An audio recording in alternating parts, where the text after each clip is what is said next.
If you like this video, please give it a thumbs up and hit the subscribe button as well as the bell to be notified of future videos. Thank you. Hello Internet, we are back and I'm glad to tell you we've got a trooper with us. He's an interesting fellow. He worked with the Bushmen and he's going to tell us his story. His name is Michael Scully. Do I say that correctly, Mike? Is it Scully or Scully? Yeah, no, very Scully. good. You're most welcome here. Where do you come from? So, Chris, yeah, thank you. I'm South African, obviously. I was born in obviously Zimbabwe, but Rhodesia, Southern Rhodesia at the time in Bulawayo. My old man was up there working for Anglo American, and after a short while, we moved up to Kitwe, which was Northern Rhodesia at the time. And we were there during the when Ian Smith came into power, and Rhodesia obviously took independence. And not long after that, we moved back down to Cape Town, where my father was from. And that's where I effectively grew up until I left, which was my first time I really left was when I joined the army in 1980. And when we moved to Cape Town, the first place we moved to was a place called Tulbagh. And you all know Tulbagh in the winelands, just outside the winelands. And living there, the significance for me living in Tulbagh, besides going to school, in bare feet, which you describe today, people certainly over here in Europe, they can't believe, was that I learned to speak Afrikaans fluently. And my mother, who's English, couldn't speak a word. My father, obviously, is from an English Cape Town family, spoke Afrikaans quite well, and because of a lot of the business that he did. But we certainly never spoke it in the house. And living in Tulbagh made me fluent in Afrikaans, and that certainly helped me in later years, and particularly when I was in the army, and certainly with some of the instruction work that we did. But so we lived in Tulbagh, and then we moved to Cape Town, and interestingly at that time, we moved. Our first house in Cape Town was very close to Easterplaat Air Base. There's a new development just behind at the back of Milnerton, and living in such proximity to Easterplaat, we constantly saw the military, and Easterplaat was a military an Air Force base, and we constantly saw the planes going in and out of the airfield. And I don't know how many of the planes that people will remember, but the old Shackleton, and the Shackleton was a master. It was I guess Second World War plane, or certainly came just afterwards, and certainly looked like one.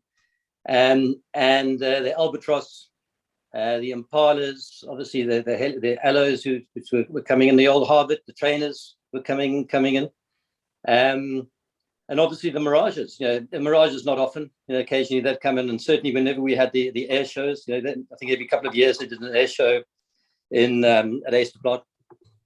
But the significance of all that at the time was that we were right in the middle of the Cold War, and we were in the transition of in sort of 1977, when the arms embargo hit South Africa, of going from being what was a semi Western alliance as such, where we were protecting the sea route.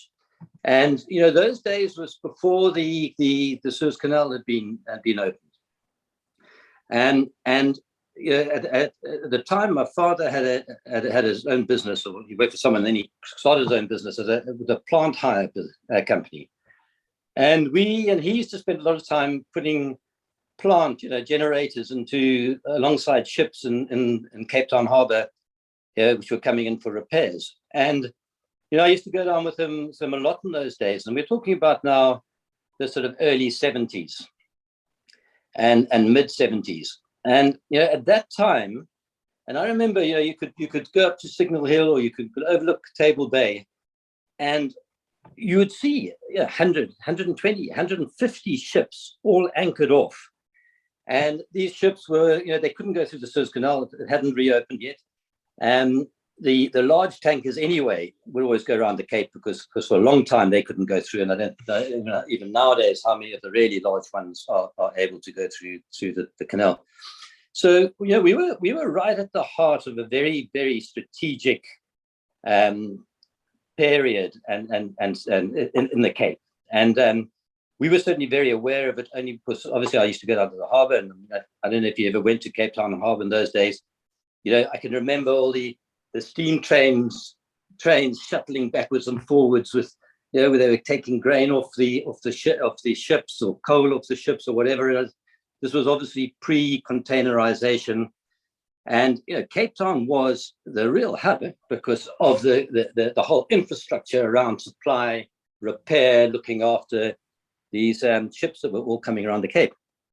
And it was around about that time, sort of in the late 70s, in the mid 70s, that my father got a job, and he got a contact and got a job to supply spare parts to the South African Navy. And, at the time, a lot of the ships were ex-Royal Navy. They had a couple of frigates. It was right at the end of the frigates line. There were a couple of destroyers. They had the minesweepers. And they were struggling to get OEM, original equipment manufacturers, parts for these things. And he had a contact and he managed to do it. And through that, we, as a family, or the family business, became very involved with the South African Navy. And through that involvement, we knew a lot of the officers, we knew a lot of the logistics guys, and the supply. A lot of them used to come and visit our houses. My parents did a lot of entertaining over the time, whether it was the guys from the stores one week and the officer commandings the next week. You know what I mean? So we really got into this. And through that, we were very aware of what was going on in South Africa and the politics. And obviously politics was a big thing, but the logistics and the thought process behind procurement and what South Africa was doing as its part. And, when the arms embargo started, we really went from being part of an international force of protecting the southern sea routes to being more of a coastal defense force for South Africa itself. And it was at that sort of time, round about that time, that the border war started as well, which took the whole emphasis, I believe, off the coastal defense side of it and South Africa's responsibility of being part of the Western protection force around. Although we obviously did look after it. And if you just when I mentioned about these planes coming in and out, the Shackletons were effectively sea reconnaissance planes, and they were going. And we had the Buccaneers at one stage, which were maritime bombers, and so we were part of that whole strategic defense alliance for the West.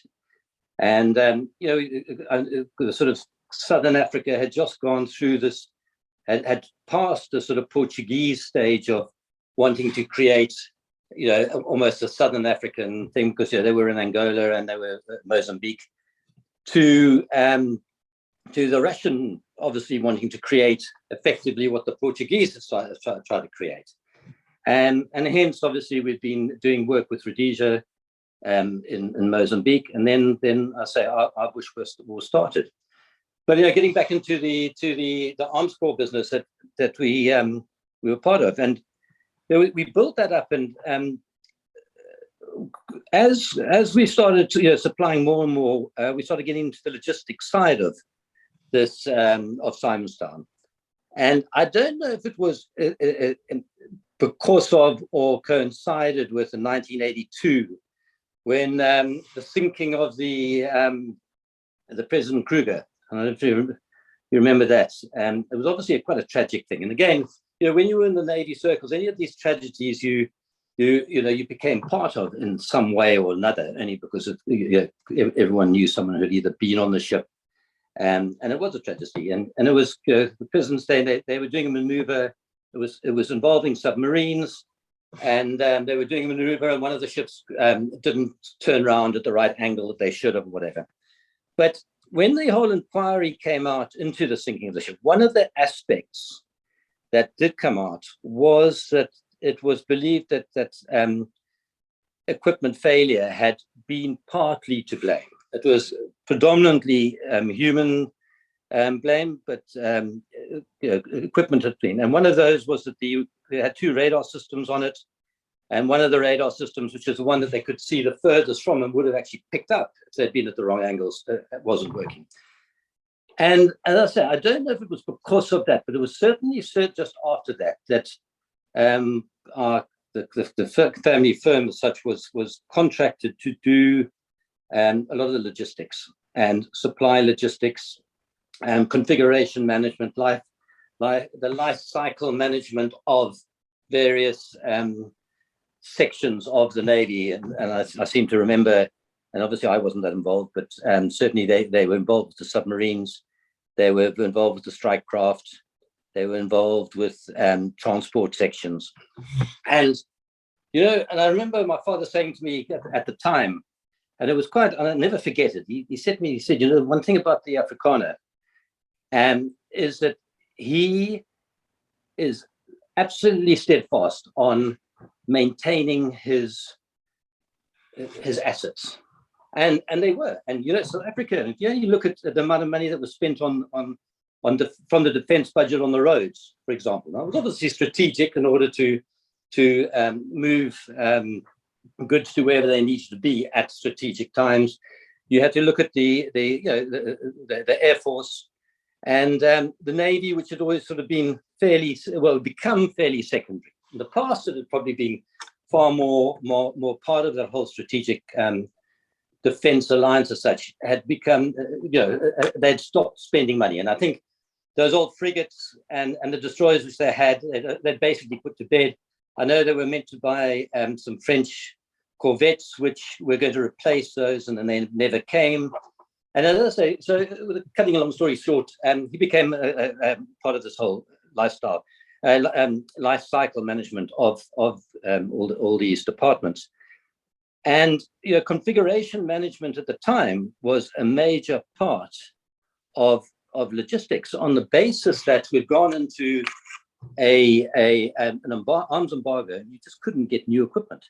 So we were constantly upgrading the strike craft, upgrading the submarines, upgrading whatever we had within South Africa we could build, and we were having to do it. And such an important part of that is the documentation, and making sure that whatever you build or you adapt today is documented in the correct procedures, so the guy in 2 years' time knows part XYZ is now not ABC, and that was so that went on for a long time, and it was really interesting to see how that whole process went, and how South Africa developed itself into it. And they bought the submarines, and no one can ever understand why, if you're not fighting a war and you don't want to sink ships, why you would get submarines. And as you've heard from Esfier de Fourie, they used them to end up dropping off special forces. But would you normally buy multi-$100 million vessels to go and drop guys off? You know what I mean? So it's a little bit difficult to understand to what extent they bought some of the equipment, but I think some of it sort of came from the previous, before embargo days, and decisions were made, and then they never stopped them, and they came through. And then I think in other cases they were just, South Africa was very happy to get anything they could at it. And then even the strike craft, there were lots of stories about whether the strike craft were the right craft for those seas. We built a certain amount ourselves, and there was a lot of debate about a lot of the equipment that came in. But as I say, I think the Navy anyway became secondary to the Army. There's obviously I know he ended up going to various missile firings at Luatla and these sort of places, and so we knew that was going. And I think everyone in South Africa knew that the nuclear Pelindaba, and we were talking nuclear, and we were either doing nuclear, who knows to what extent. I don't know. My father knew because he was certainly dealing with the right people, but he certainly never told us. So but there was always this underlying that people knew that South Africa was this powerhouse. And anyway, because we were part of the Navy, my father was desperate for me to get into the Navy, because I think more so that he knew what was starting to go up on the border, and he didn't want me to go into the Navy, into the Army. So he tried to pull all kinds of strings, and eventually, when I got my papers, which everyone gets, and they say, "Where do you want to go?" I put Army choice number 1, Army choice number 2, and Army choice number 3. You know what I mean?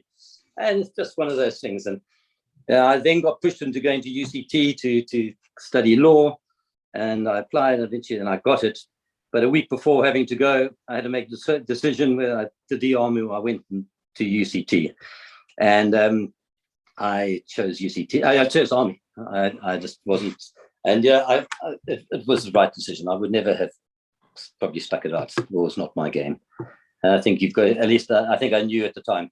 So that's really how I ended up getting into the Army, Well, always boring people, I must tell you. I come from a legal family, and one myself, it's not for sane people. I don't blame you. I just studied it because there's nothing else to study after the police. For me, it was like, man, it's either that or what else will I do with my life? So, but you've summarized the situation perfectly. I must congratulate you. South Africa is still of great importance strategically, because the Suez Channel can be closed anytime. In fact, the terrorists who attacked Mumbai hotel, they were actually trying to capture vessels. And the idea was to use a ship as a bomb or as a natural disaster type of thing. But somehow they didn't get to it. And they got and they attacked the hotel, and we know what happened further. And that's also why South Africa was attacked twice by Britain. It was occupied because it's such a strategic place. And if should there ever be a Third World War, I can guarantee you, South Africa will control that sea route. And South Africa, I'll also tell you, is not on the side of NATO anymore. Not from where I'm sitting. But in those days, it was almost like a NATO country. We spoke to Dr. Willem P. Steenkamp, a former National Intelligence Service member, senior member. And he said to me in one of the programs, he said to me, we called NATO headquarters every single day, just to make sure that the lines are open. And of course, as long as South Africa was part of the empire, of the British Empire, it didn't matter, because the Royal Navy was around. And then South Africa became a republic. And I think in 1975-76 around, the Simonstown Naval Agreement was cancelled. And so the Royal Navy was not welcome anymore. And now we were back to defending ourselves as well as the trade route, which was impossible. But that's fascinating, really, that's fascinating. So I have to ask you, Michael, is your dad still with us? Is it possible that he can hear what you just said? Or does he know about it? No, unfortunately not. No, he passed away, must be about 7 or 8 years ago now. Yeah, I'm sorry to hear that. Yeah, so no, he's not. My mother's still going strong, but no, my father's not with us anymore. Okay, so your mother will probably be looking here, and you will have some explaining to do, but that's... Hello, Tony. Okay, so the army then got hold of you, thank God, not the law school. Yes, yeah. So I ended up going first called up to Middelburg, and Forsyth, went up there, and as everyone does, they after a couple of weeks they say who wants to go off down to do any other courses, and obviously junior leaders, Oudtshoorn came up, and I think the biggest attraction for me at the time was that Oudtshoorn was closer to Cape Town, and so that's one of the reasons I went down there and did the officer training course, or the NCO training course, and we did that, and it was good. I enjoyed it. I think sometimes when I think back on Oudtshoorn, I think that it didn't necessarily, and I'm only saying this in respect to having my second year going up and spending the whole of the second year on the border. I don't necessarily think that Oatsum was there and prepared us for what was a guerrilla warfare.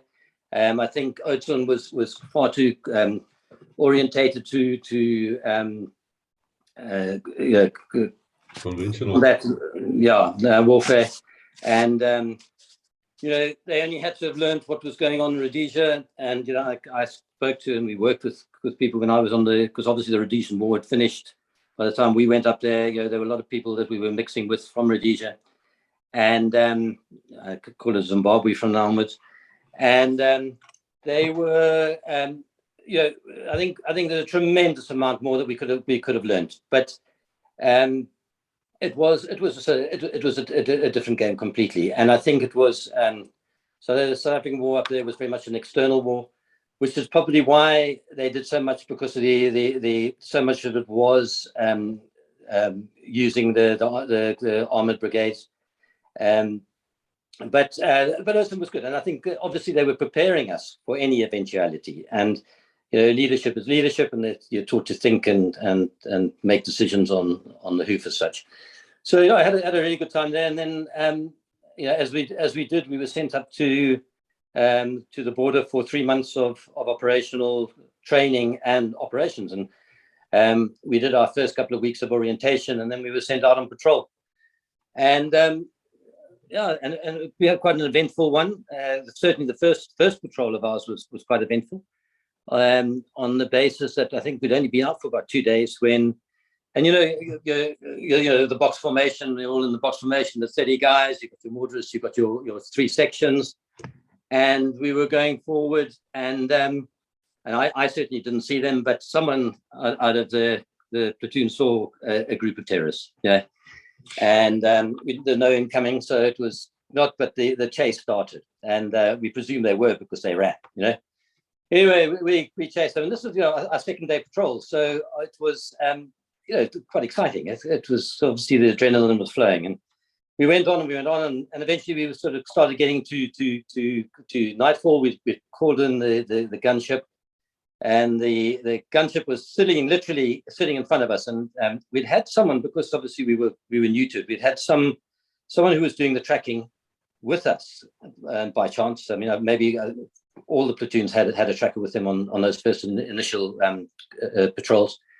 And he led us, and we chased, and it was getting to sunset, and literally we watched the gunship go forward, and we could see him, we can hear the smoke and the 20 mils going, and the chase was then called off, and we went on and we carried on the patrol. We heard subsequently that they had shot a couple of guys, so that was obviously a first thing, but and certainly a first experience. Anyway, because of that, I think we were all quite on edge, and about 2 days later, we were approaching a kraal again at sunset, and or certainly quite late in the afternoon, and we were going in, and in the front of every section you had 2 guys with rifle grenades. And as we were going through, there was quite a big clearing before we actually got into this kraal, and all the villagers started to, or the PBs, the plaaslike bevolking, as we call them, they started congregating and all getting together. And again, I guess because of the situation and being new, it was a bit unnerved. And we didn't know why they were getting together, because we obviously thought, well, if they're getting together in the kraal, maybe there's something around or whatever. Anyway, one of the guys with the rifle grenade shot it off. And so the first rifle grenade went, and that set off the second guy's rifle grenade. So he shot his off, and these rifle grenades went in, and they exploded right in amongst these guys.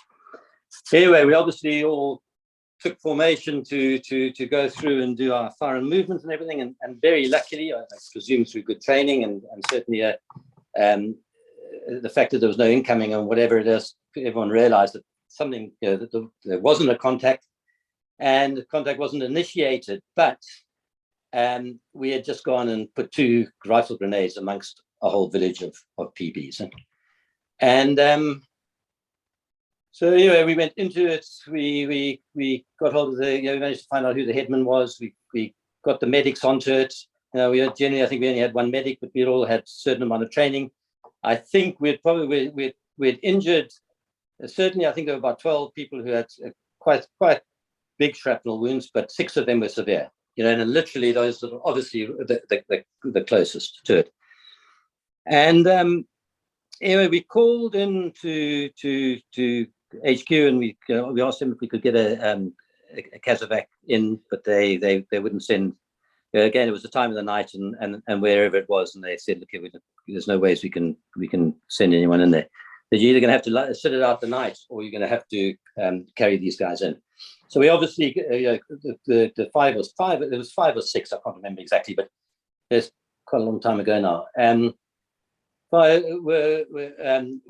bad enough for us to think. We only had a certain amount of drips. We only had a certain amount of bandages. We only had a certain amount of morphine, and so we had to. We decided we're going to carry these guys. Thing, and it's so difficult. It's a bit like the fish story. How long is a fish, or how big is a fish, and how long was this trek that we had to go to? We'd agreed with HQ that we would carry them to a certain cut line where they would send the vehicles out to meet us and take us. And they were going to again, and I mean we'll go on to later and start really talking about tracking and finding direction and trying to bushcraft. It's very, very difficult to keep direction in the bush. And here we were. By now, we patched them up and we're doing everything. It was pitch black. It was probably 9 o'clock at night. We'd stabilized these 6 people, and we'd started preparing to get the stretchers. Now, obviously, you don't carry stretchers with you when you go on patrol, but we had our ground sheets, which were doubled up as stretchers, and we decided to go and find branches to try and make them into stretchers. Anyway, we found enough branches to do that, and we started this trek. It could have been 6 kilometers, it could have been 26 kilometers, but maybe anything between 6 and 15 kilometers, which really was difficult. It was one of those nights. I remember it was dark, so it was obviously a low moon, and may have been some cloud cover, but probably wasn't. But probably a low moon night. And anyway, we started this walk. Anyway, it hadn't been more than a couple of 100 meters when the first stretcher broke, and this first guy went flying out onto the side. And you know what? It's not funny, but when you're in this situation, and and you're in a desperate situation, and you're there to do.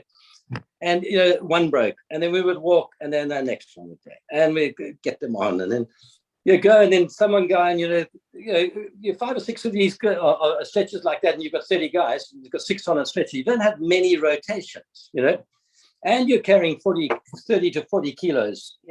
Probably I think we were quite early into the patrol, so I think we've got about 5 days, so we still have a fair amount of water, a fair amount of actually all the ammunition. And anyway, and then we're walking, and then the front guy trips, and then they all go down, and then you get up.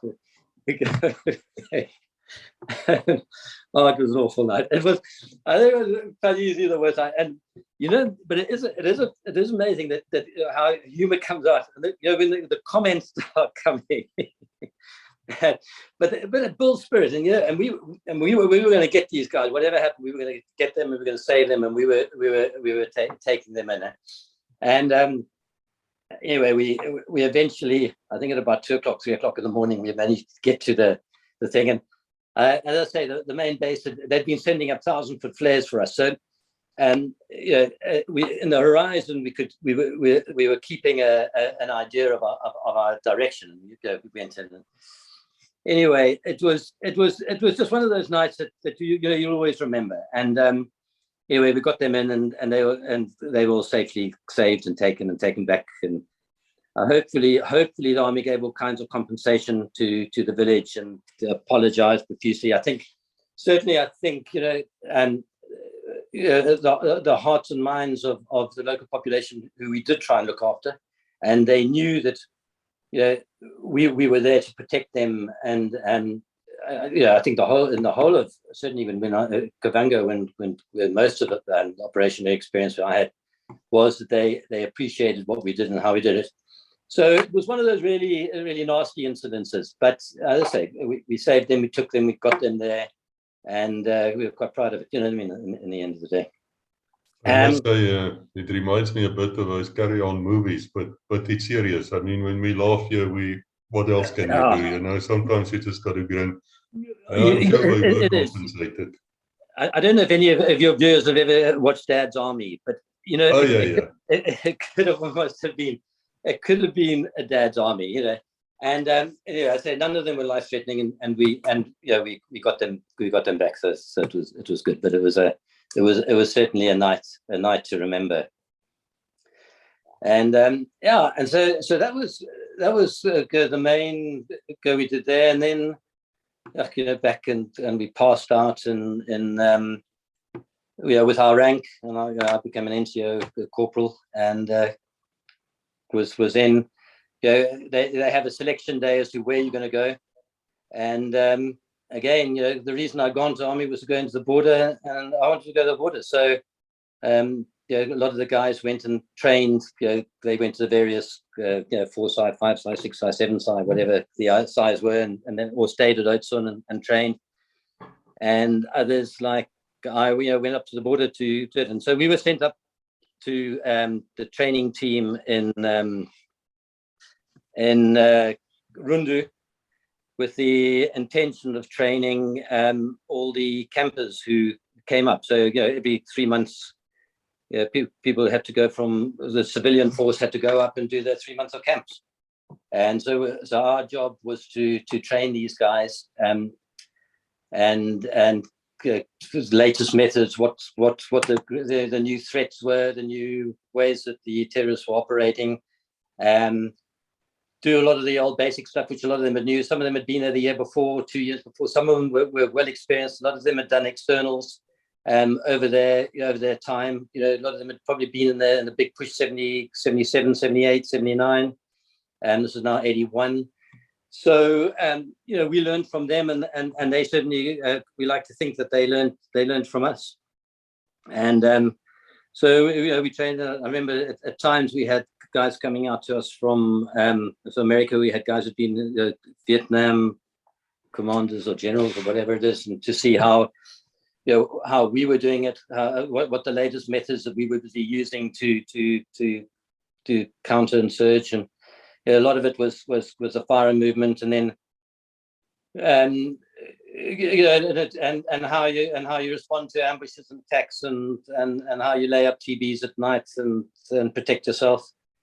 A lot of it was and I remember they developed, and I think being developed in Rhodesia was the tap, and how everything was around about this tap, and eventually you're teaching the guys that you don't aim, both eyes open and going. And I remember them finding that thing. Now whether they'd been using that sort of similar thing in Vietnam, I don't know, but how you sort of seem to remember one or two things that they'd commented on, and that was so much of what our training was about.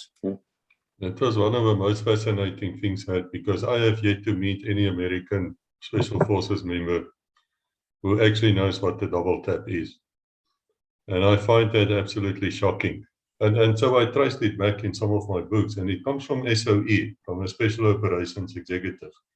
That wartime saboteur unit, which was created by Winston Churchill. Okay. And they started using that. And then everybody sort of forgot about it. And then came the 1974 Munich Olympic Games. And we know what happened there. And suddenly counterterrorism became a big deal for Special Forces. And it was the British SAS who realized you can't shoot the guy just once and think he's going to die, not with a pistol. So they got back to the double tap, and then the Rhodesians, of course, got a fantastic army. I mean, the Rhodesians, I had Rhodesian instructors at my own bush warfare course. Just fantastic people. I remember this one uncle, he would say to us, pack everything which you think you need, and then half it, and then half it again. And they really could live on almost nothing. It was amazing what we were taught by them. So this double tap of yours, I'm so glad somebody here on the show, without me prodding, has now said to me, this was standard, this was part of it training. You double tap, it's a very quick way of shooting, do-do, and it's accurate, both eyes open, and you look through the shadows, and if you do that long enough, you can actually see through shadows. I don't know how to explain it, but you can see right through a tree almost. If somebody stands still next to it, you sort of look behind it, past it, and then you pick it up. I don't know, but thanks for that. Yeah, it was an interesting one, and I think some of it was certainly aimed. And I'm just trying to think back again as to how we used to lay up the sites, and it was always most of the time it was down. And I don't know if it was because of going into ambush situations where you go and it was tap, and then obviously with the Rhodesian side, and they sort of brought in more, and only because I know we'd had input from some guys who'd been there, and they brought it more into the contact situation where you went, because so much of our content, when I said earlier about how NSM had geared you so much for conventional warfare as such, was that traditional box formation that you go through. And when you start doing the bush situation wasn't really geared to that box formation, only because it was so spread out, it was so long, you had so many trees in your way that one stage this section was going ahead, and then this one was going ahead, and you're trying to keep everyone together. Whereas, when we talk about it later, when we went on to the small team patrols and that, where we were operating in teams of 4, and you were so, everything was so geared, and we did quite a short small team training, far too short for actually operating in that way. But there again, these, and I think that's where the tap taps really came into my head more than anything else, where these guys, and you're in teams of 4, and you're either in a straight line, because it's depending on where you're going and how you're going, or you're operating in a V, or 2 in the front and 2 behind. Just the terrain was very determined that more than anything else. But that's where this tap came in, and these guys were explaining, and I've read it since, that if they, particularly the RLI guys, that were in contact all the time, and I mean these guys were in so many contacts a week when they were going in, that they could actually pick up, when they were getting fired at, the distance that these guys were, because you get your what do you call it? Your pop and your crash. The shooting. The bullet, you can hear it. And you could hear it, and it hits you there, and then they could tell the distance, and then they would do that tap into the bushes where they thought it was coming in the direction. And then they became masters. But these guys were, and I'm sure our guys 3-2, and I'm sure our reconnaissance guys were doing the same thing, where they had such that experience in it, and years of experience. And someone like SW3, he was there 8 years, 9 years, and those RLI guys, a lot of them had started the war and finished it. When you've been doing 7-8 years of literally week in, week out of contacts, they became masters at it. And it was really an inspiration to listen to these guys as to how their bushcraft and how their warfare, and how they picked up where that firing was coming from. Well, they were still the most parachute qualified combat soldiers in the world. And what I mean by that is, I know quite a few of them who have about 50 combat jumps right onto the terrorist, and they would clean it up, get back to their base, get up and jump again. I know about one day where they jumped 4 times in one day. Yeah. Which means 4 contacts. Now that is impressive. I mean, that I don't think you'll ever find that again in warfare anyway. We were damn glad for the Rhodesians, let me tell you. They did bring a lot of skills down. To us. Yeah. No, I mean, their stories are just incredible. And I think the bravery, and I think anyone who goes through that with that amount of time constantly, you got it. And they lost a lot of people in the time that they were doing it. And it's interesting when you read stories about this, and I find it fascinating. And again, because of the situation we were in, and the South African battle plan was firepower. And everything we did was firepower. And when we did training runs, we would you take your tape recorder and you listen, and there's no lull and fire. If there's a lull and fire, you're back in again and you're doing it again, because you just want to do, in that 2 minutes or 3 minutes of that contact, you're going to hit them, And I think in one of your talks, the Paraback guys were talking about going, how when they went into Rhodesia, how successful they were and how powerful they were. But you just have to understand the Rhodesian situation, where there've been 4 guys in an allo, and they had 3 allos going into contact, and we were taking 3 Pumas with 16 guys in a Puma, and 4 gunships. And that was South Africa. And I mean, I think it was pure aggression. I mean, the South African army operates on aggression in its training, in its method, in the way it operates. There's very little finesse, and I don't want people to start arguing with me. But when I think of a South African operations, I see armor. I see armor columns. I see them attack. I see the Air Force coming in. I see them finishing that fight, and then they move out. But what the Rhodesians did very well was the fire forces concept. I don't know if you can explain that to us, where they have a command and control from the air. And then they call in their kill cars, and they surround this place, and they start. And we copied that. We copied that as well. There were a lot of lessons learned. Yeah, look at the intensity. I think was, a lot of what we did was conventional, was external, and that. Whereas the Rhodesian Bush War was massively internal.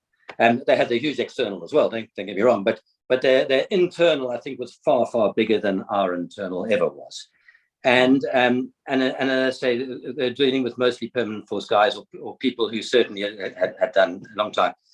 And they just perfected the RLIs anyway, the Fire Force, and just the Fire Force commanders, and a guy called Watts. I met him, and he was in Dubai, and he was one of the Fire Force commanders, and he told me a lot about it.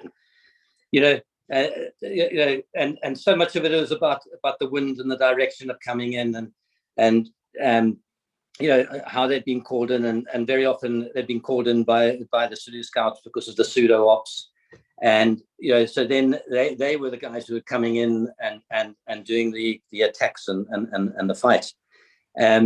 But they did, and these guys were parachuting in at, I think, 400 feet. I mean, they literally were out of the plane, and they were on the ground, which again was almost unheard of in parachuting terms, to obviously to create the stopper groups.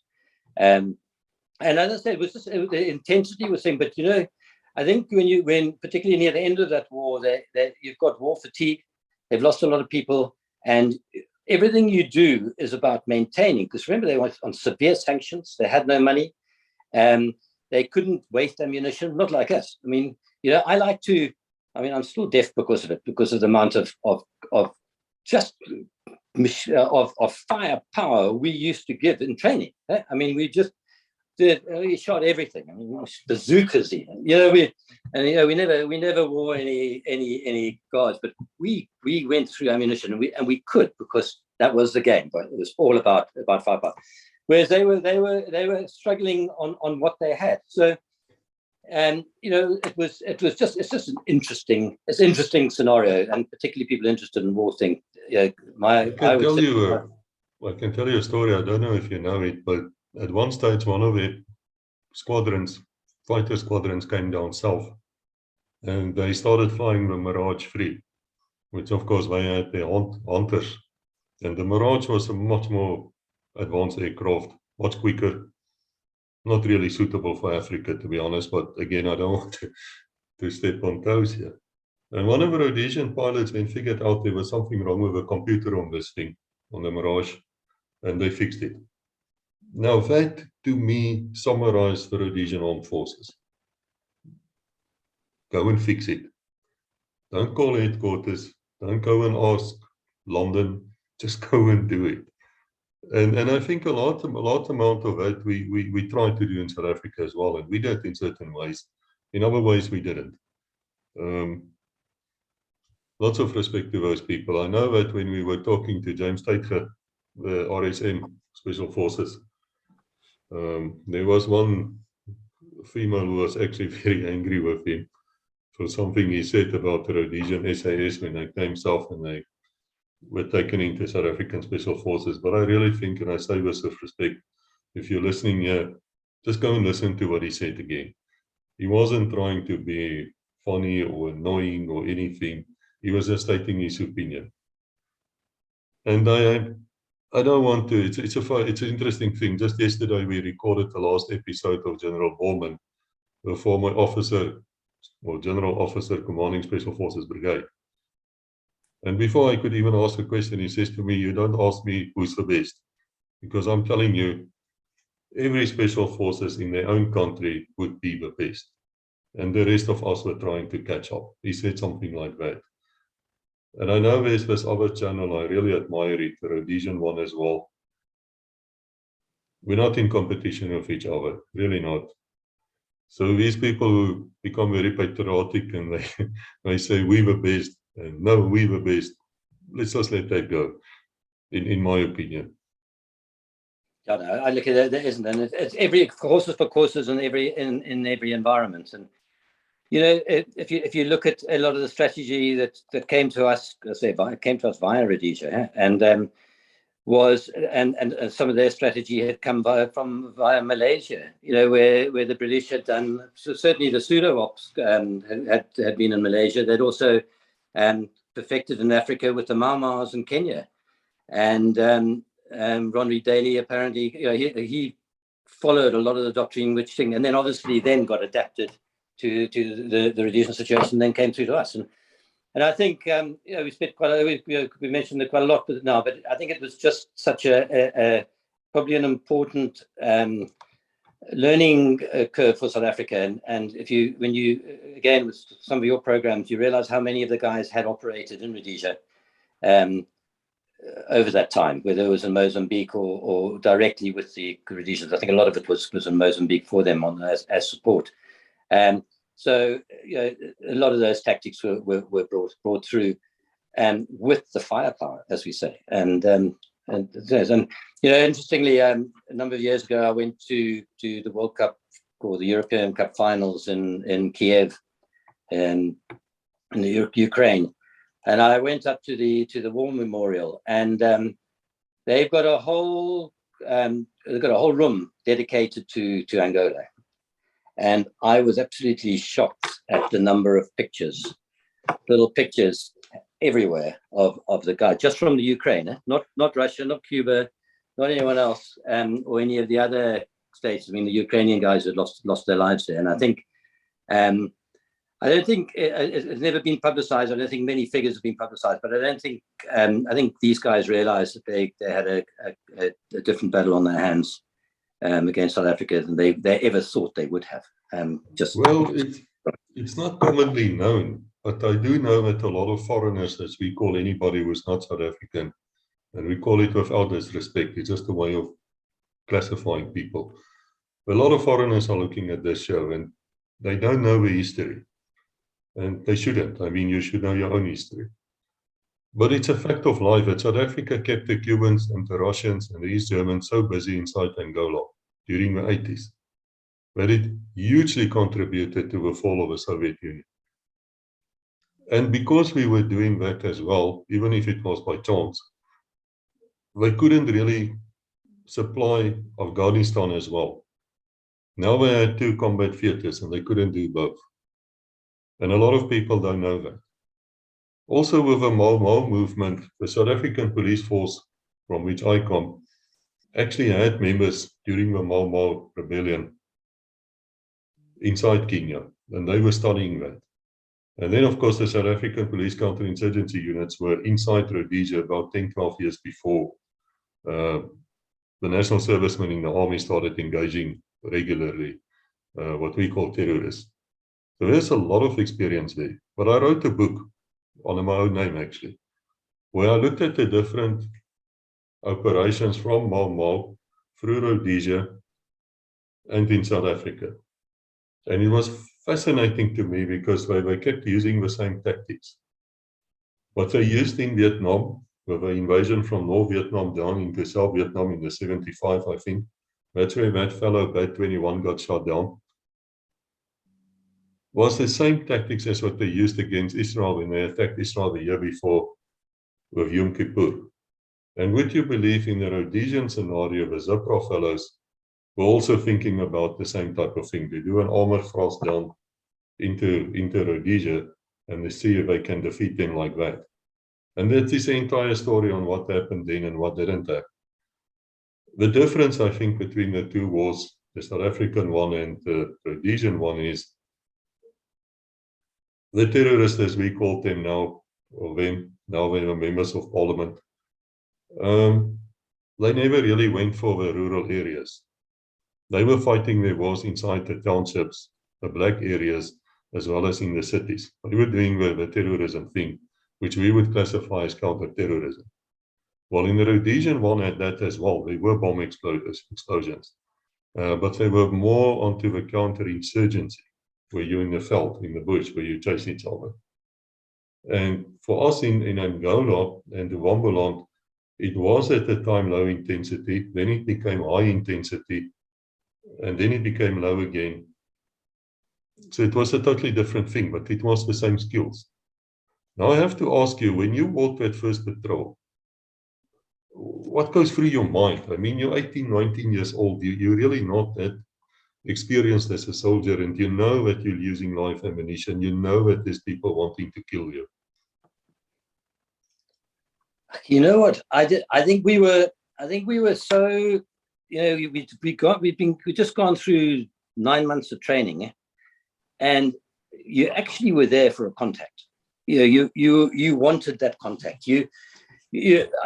I wouldn't say you were apprehensive. You were almost scared of not getting a contact. And I just think because your training had geared you to such an extent of wanting to be there. And, you know, I think, you know, in our situation, we were new, we were there, we were young, we were trained, we were ready, you know.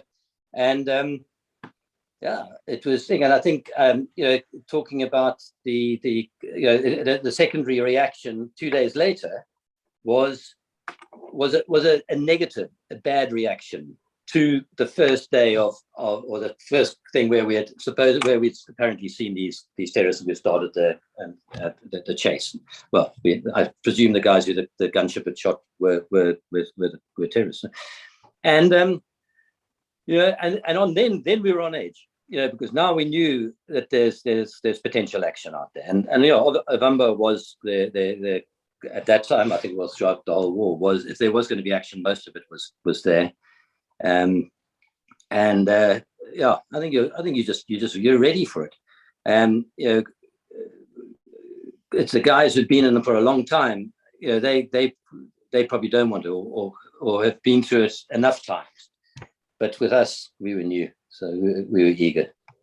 Well, it's a funny thing which goes through a soldier's mind, because I asked SW for it, in his book as well, when he got shot by chance, when we were doing this skirmish, you know, fire and movement, and he got shot through the leg.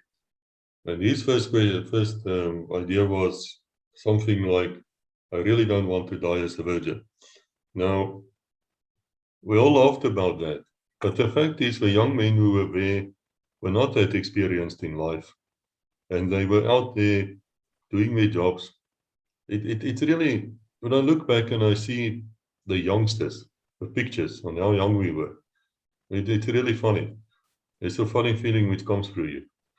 Well, I'll tell you, my worst experience was, it must have been about a month or 2 months after we'd started we were doing all the training of the camp. It's the 3-month guys coming through, and we had a live training ground which we would take these guys through just before we had they were going into patrols or ops or whatever we called, going out into the bush. And it was a rectangular square firing range, and you take the guys and then you do a couple of dry runs, and you do forward attack, left attack, right attack, whatever, and then you say, okay, now it's a live attack. And we had our tape recording, so we could fire the thing. And if you just picture your rectangular area, we had these guys going out there, and then we did our dry runs before our platoon, or whichever platoon we were going to be taking out to do the final attacks. Anyway, so we were busy going up and down the side here, and they were their whole attack region was out there. Anyway, for some reason, however, they lost direction, and they did a left attack, right attack, and next thing, live one, right attack. And literally, we were on the side of the fence here, and these guys did a full-on attack on us. And if you talk about, and that was an experience where, and again, you can laugh at, because I never forget, going down, you've got 30 guys now, we go down, and these bullets are coming, and you've got your boom bang, your thud crack as this thing's coming past, and you've got a million cracks and a million thuds. And there were 2 trees in this area, this big, and I've never seen 30 guys leopard crawl. I mean, they must have broken leopard crawl world records to climb. And I remember looking, and I was really moving, and I was trying to say to the guys, I can move, do whatever we were doing at the time. It was a blur, and I was just watching these 30 guys climbing across each other, behind these trees as we were all sort of going. And I mean, it was a miracle that no one was hit. I don't know. I can only imagine that they were either close enough that they all did go above us, and the guys were just not too. And I think the biggest problem with most contacts is people shoot too high anyway, and it's worldwide. So it's a problem with infantry, and I think just thank God we had that problem that day. And probably if there had been if it had been not the camper guys, if it had been one of the SI units who were doing it, they probably would have taken out 3, 4, 5 guys. And and I'll never forget that noise. But it was one of these things that an attack like that going over you, it's lasts with you for a long time. And I don't mean from a negative psychological point. I'll never forget that sound, that noise of that barrage coming over us. And the fear of knowing you couldn't do anything, you can't fight back. So, they're your guys. And but I had this thing that in my mind that I must have had a million bushes around, and I never understood the crack thud at that stage. And it was only months later that I was telling someone, Jesus, but I remember these bullets hitting these branches and leaves and everything around me, but there were no branches and leaves, because I remember there's 2 trees, and that was the crack. And it was this massive cracks that were hitting the sound barrier as they were going past us. And in my mind, I was thinking they were hitting leaves, but they weren't. They were breaking the sound barrier. And then obviously the thud was just a massive, because remember you had 3 LMGs in that as well. You had 3 mags, and you had these thousands of rounds coming past. So so that's an experience, and that's that was firepower. You know what I mean? On the thing, and I certainly wouldn't have liked to be one of the Turk having that coming at him. Yeah, that reminds me of an Indian mutiny. I understand that one of the people who don't know, I think it was 1858, wasn't it, when India started mutinying against Britain, and all hell broke loose. That's where the Black Hole of Calcutta and these places come from. And of course, the Indian army then, or the company troops, were trained by these very people they now attacking. And there was a cavalry commander, and he actually saw his own cavalry charging. And he was very impressed with them, because they did kill him afterwards. But he did mention to his mates, he's proud of his boys, that they're coming at him. So you had the experience of being on the wrong side of a South African army attack, and you actually survived. Yeah, no, exactly. And it's quite sad, because every day there's a website that's or an email that comes with the guys who died on that day thing. And you know, just 90% of them road accident or shooting incident in the thing. You know, I mean, we had another incident where I was doing hand grenade training, and if you're doing hand grenade training in a base, you had your wall and you had a proper hand grenade pit. You know, when we were doing pre-patrol POPs training, we had a mound, 1 foot high. And so I was standing there, and I had the two guys, and the drill. You take your grenade, as the M26, I think it was, the fragment grenade, and you hold it, you grab the pin, you look up to make sure there's not a tree above you, and then you throw. There's that set drill. And there was one drill that everyone knew, that if you ever threw a grenade amongst your own guys, you went and you lay on it. That was a goal. So there's a procedure, and there's one rule. So anyway, I'm standing there, and I've got the two guys, and he's standing there, and I say, okay, ready, pull, look, throw. Anyway, so the one guy who's next to me throws the grenade on this side. The guy who's 2 from me doesn't let go, and it comes right next to us over here. So we don't have a bunker to go into. I mean, we've literally a flat ground, and we've got a 1 meter. So I grab the guy next to me, and I go to grab the second guy to go and pull them onto the side, on the side of the thing. Anyway, the guy next to me, he comes with me. And the guy who threw the grenade goes back. So we get to the side, and you've got 4.5 seconds for one of these grenades. And 4.5 seconds was a long time. So we're down, we're on the side, we think, and I hear poof, and then the second poof I hear goes off, and it is the loudest poof I'd ever heard. Anyway, this guy had gone and not lain on it. Now we're lying there, and I'm thinking, I'm just waiting for blood and guts, because I just think this guy's gone and lain on it. What he did was he went and he picked it up, and he threw it, but he threw it to us. So this thing blew up literally 4 or 5 meters from us. And the guy who got taken across the other side there, he started making a bit of a groaning noise, and he got a piece of shrapnel in his back. I think it was just really that's all that had happened. And then the bugger who'd gone and thrown this grenade, he's alive, sitting there, nothing's happening. Anyway, we couldn't understand. I mean, we couldn't understand how nothing had happened besides one piece of shrapnel and one guy's butt. And you know what it saved us? Purely the softness of the ground. It had imploded, and it had gone out like this, as opposed if it had been a hard ground, it would have stung, and it would have taken both of us out completely. We would have been in history. And I wouldn't be talking to you now. I must tell you, I'm laughing in sympathy again. No, that's when you want to kill someone. But it was, but look here, and going back to this this article. It is sad, and too many guys were killed either through motor accidents or rifles being discharged at the wrong time and thing. And it wasn't not nice, but I think that's probably similar to most armies and defense forces. I think we've come to the end of the first episode now. In the next episode, we're going to talk about your time with the Bushmen. This was fascinating. I consider this to be one of the greatest episodes that we had on this show to date. I thank you for that. I thank you for your time.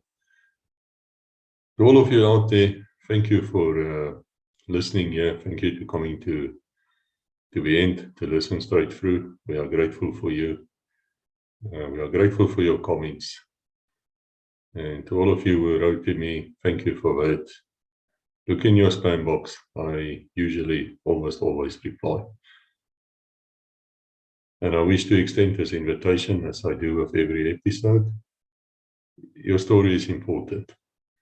Don't think that you are unimportant. Come and talk to us. Come and tell us your story. It's unique history. It happened to you, and people deserve to know. So thank you to all of you. Until we meet again, God bless.